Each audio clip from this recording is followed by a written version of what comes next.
He's like slightly crazy because of all the slightly, yes. He's still got some stuff going on up there. And then there's Los, the guard of cell block C, which includes Valandil's cell. He's a large man adorned in typical clothing, armor and weapons of a guard in early 1800 England. And then there is the king of this made-up land. He's a dark-haired individual with an evil mustache and a tunic and an evil cape. And he's completely evil. Okay, so this is scene one. This is my little cell, and they're over there. And the king's in his little palace. He's far away. Little palace? Excuse me? I'm sorry, great king. Okay. Lock me up. Bars like butterfly wings, I kept them not, and yet the tornado they create, blowing me back into bits of imagination. Alas, and what they call crazy, and crazy they say I am, I call breaking past cerebral barriers, and I owe it all to these shackles, this imagination. I am stuck. There is, though, some productivity still in the recesses of my stone world. Yes, there are moments, a light in my mind, the beacon leading to my inevitable escape and revenge, the most dangerous of viruses, nay, deadly though it is not a physical being, nay, an idea, my plan. Halt! There comes the coming of the coming. Every day they come and 'tis is coming, I'm sure. How fares thee, Valandil? How fares thee? How fares thee, he asks, as if my condition would have changed while in these bindings. Even here, in this jail, those the nature of our beings have the gall to bend to nonchalant greetings of talk when there is naught to speak of. Why, farewell, here, Los. 2 meals a day brought by my favorite individual. I'm glad to hear all is well. Sadly, I do not have the goal to say the same. Aye, goal, so it remains right in between his eyes. An anvil I feel on your heart, friend. Lay thy troubles on me. Thank you once again for your ear. You're always there for me. I am certain my wife would have left me. For your counsel I did not seek. Oh, get on with your anecdote. Yes, sir. A man of quite noble nature confronted me today. He was pressing on about how I had stared at his lady longingly, though I swear, Valandil, that green eyes never beset my face. So upset was he that a challenge was issued. I apologized, but not a ripple did this stir in his rage. I feared... Therein lies the problem, though. You apologize and therefore admit to the active longing what was already longed for and won. Anger would this deed arouse in any man with such a prize. Then I am hopeless. No, there is no such universal truth. What have I told you time and time again, Los? That things are never hopeless. There is always a way out. That goes for all things in life, friend. Realize that fact, and grief will be but dust on thy back, sliding away at the slightest breeze. That may be true to you, with all of your wit, but it does not work for one such as myself. I would be lost or dead without you. Wit! All who dwell outside this place think me crazed, and you claim wit? Ha! I have no wit. I simply know people. I know one's mind, and more importantly, the power of deception.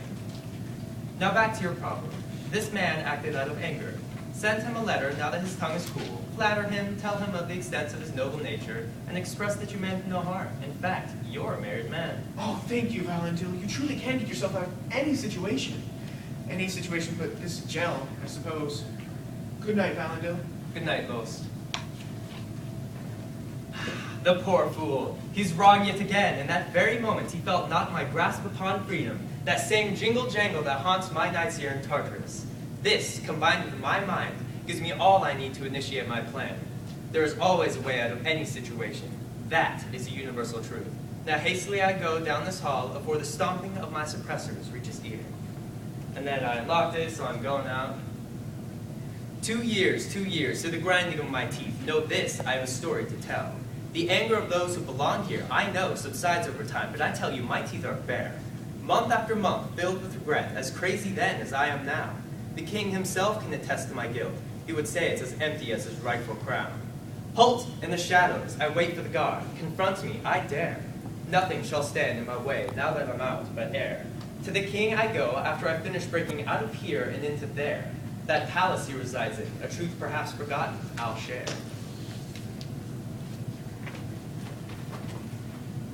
Valandil? The cell is quiet. But what more could I expect with the door open? I must have left my keys within. Now he flies to freedom. My grasp is capable, but is it willing? A friend he is, but a prisoner also. The warden's hand, ever so generous, that feeds my wife and children, will surely question this. At fault am I? And this conclusion his wit will not overlook. So it comes to be that the choice between friend and family resides in my hands. I am sorry, Valendil, but I cannot allow my loved ones to be placed at risk. Oh, Valendil! The call of a luck. Realization must have crept into his mind. No longer has he treasure to protect, but often mine. This bucket, I thought once was water weight, now leaks with such a gaping mouth as to let forth all its contents like a confessor to a priest. Perhaps I may find the same links in protocol. Wake the guard? No. Wake the warden? No. The alarm I sound shall be no louder than the buzzing of a fly's wings. I shall save my friend from punishment. With a sharp tongue I shall combat his sharp wit, and convince him to come back with me before any permanent harm is done. Away now, but he has but one direction to go in, and that is of freedom. Such a trail is easy to follow when one knows the way. Alright, so both Valandil and Los run out of jail. Valandil travels to the nearby palace by foot. Los remains hot on his trail, asking people if they have seen him. And now we get into scene 2, which is at the palace. Here at long last I walk these halls again. My memory displaced in paint.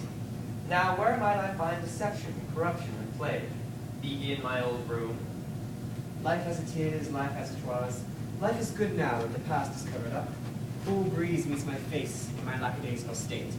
My care is minuscule, well fed is my fate. Though nightmares still reach me through palace walls, guilt it seems leaves an open wound in my heart. Age is filled not with time, but with regrets. Who comes knocking at my chamber door? Be that you, good king? 'Tis. Now I demand to... Ah, my king, what a pleasure it is to see you at last. What is the meaning of this? Oh, good king, oh, wise, noble, kind, generous king, my king, just allow me, your most humblest of servants, to explain all the answers to your questions. My liege, it would seem as though I've been stuck for the past lifetime, hidden under your hammer. Such a thing has been quite a heavy weight on my shoulders all these years, quite a heavy weight indeed. So I assume that you do not mind at all if I take a seat. In fact, your craftsmanship has been so well admired by me that I thought I would come all this way to tell you how fine you are at your occupation and how very happy I was to see it. And how could it not be so well admired by one such as me after living within it, tasting its metallic rejection, smelling its percolating filth, feeling the masonry and lashings, and spending so much time with it that I have imagined every thread you have sewn in your craft. You confuse yourself and forget your place, citizen. Get out of my chambers. I am no carpenter. No carpenter found in woodshop, no.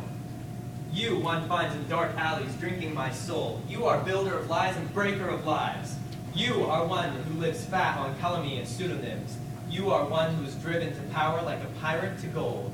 You are scavenger who waits for dead prey, luring it into traps, starving it until the meat you pick off its bones is as lean as my ability to drink. I know you! Sunny meadows. You are the reason. You are the cause. You are the one. And you are the master of my son. You're Valentine. You're my son. That word I banned from my vocabulary long ago. But yes, Father, I am your son. Oh yeah. Now I have a knife. Walking with steel. Valentine, let us talk like civilized people. Manners were never taught in prison, Father. What happened to you was a terrible mistake, Valentine. Do not blame me for such occurrences. They are the stars planning, not mine. The stars? Did the stars plan your brother's death? If so, not as well as you did, Father. He would have inherited the throne as eldest if you did not interfere. He had to die to ensure the future of my family, Valentine. One day this will all be yours too if you behave, you blunder of knight's passion. Ah! Or my mother, she had to die as well? She would have ruined everything. She knew all too well my sins. She couldn't understand, and neither can you.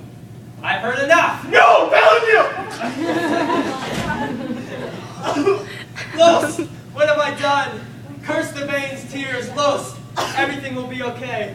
Valentine, I only wanted to save you. Escape would have ended your life. Killing the king, even worse. And yet you, Los, my only friend, bleeds in my hands, and it is now that I realize I would take capital punishment to see you safely back at your job, safely back to your family. My dear Los, Year after year, you were the only one to treat me human.